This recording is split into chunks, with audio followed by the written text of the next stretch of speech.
Okay, when we say property, that is there are two types: tangible property, intangible property. Now, under intangible property, we have said there are the intellectual property rights and intellectual capital that we have clarified. Yes, ma'am.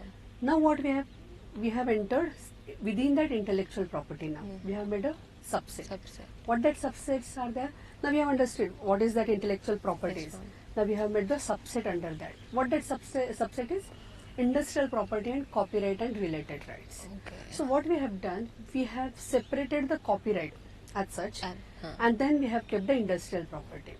Now under industrial property we have given the types, like a patent is there, Yes, ma'am. industrial design is there, trademark is there, GI is there. So we have given this classification.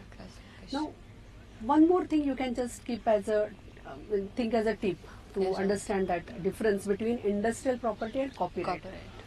What we can say that from patent, from industrial design, from that trademark, you are it is like a what we can say business point of view. If you see this thing, Yes, ma'am. then you are creating something, and that through that you are creating the assets, and from that assets You are you are creating a creating the financial what we can benefits. say or capital Yes, gain yes, is ma'am. there.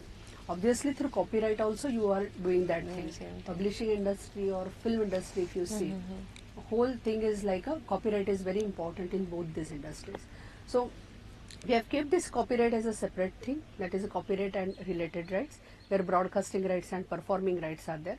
We have not entered into details of that, but under industrial property we have classified it further, and within that now we are concentrating on the patent. So it's like a we are going within Subsections. that subset. So property, then intangible property. When there are two types, then we are entering into the intellectual property, and then there the two types we have made, industrial property and copyright. Now within industrial property we are entering into patent, and then we have seen the types of patent, like